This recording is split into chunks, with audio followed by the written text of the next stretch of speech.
Bem-vindos! Nesta aula de meteorologia básica, exploraremos a intrincada relação entre o balanço energético da Terra e a nossa defesa planetária. Veremos como o nosso planeta não é apenas uma rocha passiva no espaço, mas sim um sistema dinâmico que filtra, equilibra e utiliza a radiação solar para sustentar toda a vida que conhecemos. A Terra atua como um sistema de defesa ativo, estruturado em 3 barreiras fundamentais. O escudo magnético, nosso foco cósmico, desvia partículas letais. O filtro atmosférico de escala global regula a temperatura térmica absorvendo e reemitindo radiação. E, finalmente, o motor biosférico, de foco microscópico, que capta a radiação filtrada para impulsionar a biologia do planeta. Nossa primeira linha de defesa foi descoberta em 1958 por James Van Allen. Devido à força de Lorentz, partículas carregadas vindas do espaço são forçadas a espiralar ao longo das linhas do nosso campo geomagnético. Isso cria 2 grandes zonas de aprisionamento: o cinturão interno, repleto de prótons de alta energia, e o externo, dominado por elétrons, protegendo a atmosfera inferior do bombardeio cósmico. No entanto, nosso escudo não é perfeitamente simétrico. Existe uma depressão no campo magnético sobre o Brasil e o Atlântico Sul, conhecida como AMAS. Essa brecha permite que a radiação letal alcance altitudes mais baixas, tornando-se um risco crítico para a infraestrutura espacial. Satélites, a Estação Espacial Internacional e até o telescópio Hubble precisam de protocolos rigorosos de proteção ao cruzar esta região. Ultrapassado o escudo magnético, a energia solar encontra a atmosfera. Aqui, temos a entrada de radiação de onda curta. Uma parte atinge a superfície, gerando fluxos de calor sensível e evaporação. A Terra aquecida devolve essa energia para o espaço na forma de onda longa ou infravermelho. O efeito estufa ocorre quando a atmosfera absorve parte dessa onda longa e a reemite para a superfície, garantindo a nossa habitabilidade. Podemos visualizar a Terra como uma gigantesca máquina térmica. A jornada da energia vai desde a excitação no espaço molecular até a grande escala planetária. A radiação solar, em onda curta, penetra o sistema, aquece continentes e oceanos e é convertida em radiação infravermelha em onda longa. A atmosfera atua como o fluido de trabalho dessa máquina. A atmosfera é um filtro seletivo. Como vemos neste espectro de absorção, gases como o ozônio e o vapor d'água devoram bandas específicas de radiação antes que atinjam o solo. A luz visível passa quase sem resistência através da chamada janela atmosférica, permitindo que a energia solar alimente diretamente o sistema terrestre. A física da radiação terrestre opera em um espectro duplo. De um lado, o Sol emite radiação de onda curta, de alta energia, cruzando o vácuo e a atmosfera. Do outro, a Terra responde emitindo radiação de onda longa. Esta possui menor energia fotônica, insuficiente para quebrar moléculas químicas, mas perfeitamente calibrada para interagir com os gases estufa, retendo o calor. A estabilidade climática do nosso planeta depende de um orçamento radiativo perfeito. Em termos termodinâmicos, a quantidade total de energia solar incidente que é absorvida pelo sistema deve, obrigatoriamente, retornar ao espaço na forma de radiação de onda longa. Se esse balanço for alterado, o clima global entra em desequilíbrio. O que acontece com a radiação solar ao entrar na atmosfera? Ela entra com alta energia, mas logo interage com a camada de ar e nuvens. Uma fração sofre reflexão direta de volta ao espaço. Outra parte sofre espalhamento e absorção por aerossóis. O restante, que atravessa a janela do visível, atinge o solo para ser transformado em energia interna pela Terra.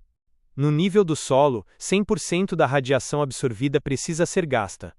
A maior parte impulsiona o calor latente, através da evaporação da água, exigindo impressionantes 2,26 milhões de joules por quilo, o grande motor termodinâmico do clima.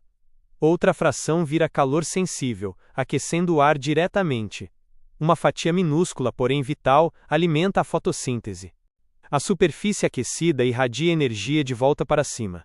Aqui, a onda longa encontra moléculas como o CO2, o metano e o vapor d'água.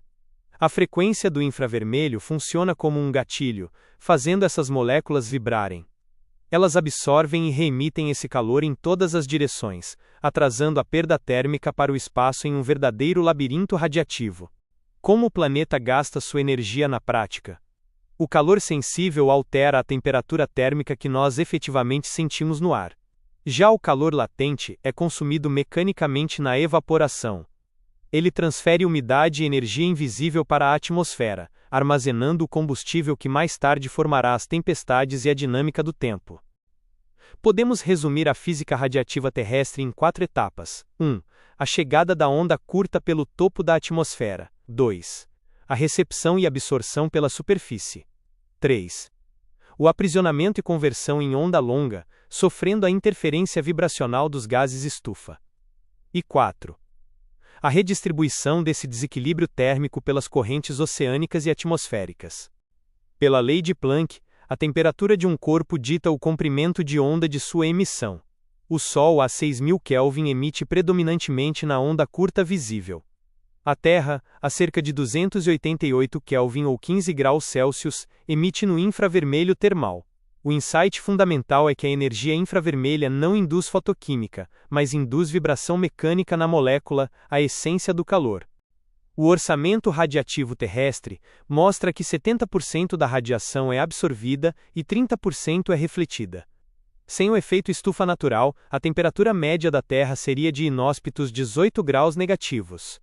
Graças a esta armadilha térmica gasosa, a média sobe para habitáveis 14 graus positivos. A crise climática atual resulta do aumento antropogênico que intensifica artificialmente este cobertor. Mas por que apenas alguns gases aprisionam a calor? Moléculas diatômicas simples, como nitrogênio e oxigênio, têm estrutura rígida e são invisíveis ao calor. Já moléculas triatômicas, como o CO2 e o H2O, possuem ligações que atuam como molas flexíveis. Suas geometrias complexas funcionam como antenas térmicas, interagindo violentamente com a radiação infravermelha. Cada gás de efeito estufa tem modos vibracionais próprios, entortamentos e estiramentos simétricos ou assimétricos. O metano, por exemplo, possui modos vibracionais violentos quando atingido pelo infravermelho em frequências específicas, alterando drasticamente o balanço energético, mesmo em pequenas concentrações na atmosfera. O efeito estufa possui mecanismos de feedback. Pela relação de Clausius-Clapeyron, para cada 1 grau Celsius de aumento na temperatura, a atmosfera retém cerca de 7% a mais de vapor d'água. O aquecimento inicial pelo CO2 aumenta a evaporação, colocando mais vapor d'água no ar, que é um gás estufa potente, criando um ciclo de amplificação exponencial. O aprisionamento de energia não ocorre de forma igualitária. A esfericidade da Terra dita que o Equador receba um superávit contínuo de radiação, enquanto os polos possuem um déficit permanente. Se o planeta não gerasse um mecanismo físico de redistribuição de energia, os oceanos equatoriais ferveriam e os polos estariam em estado de congelamento absoluto.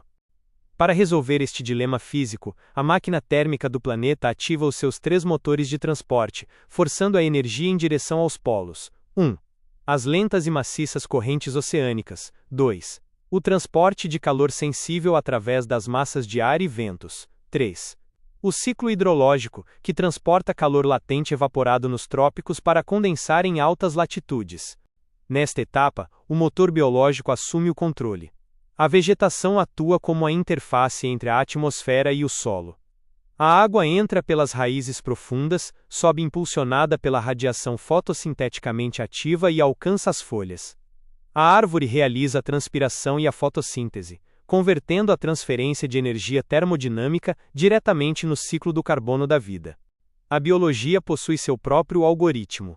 Os estômatos poros presentes nas folhas funcionam como válvulas dinâmicas. Eles se abrem sob condições ideais de luz, umidade e temperatura, permitindo a fotossíntese. Mas se fecham sob estresse térmico, hídrico ou excesso de carbono, protegendo a planta, mas alterando imediatamente as taxas de evapotranspiração local. Para concluir, a habitabilidade da Terra depende de uma cadeia inquebrável.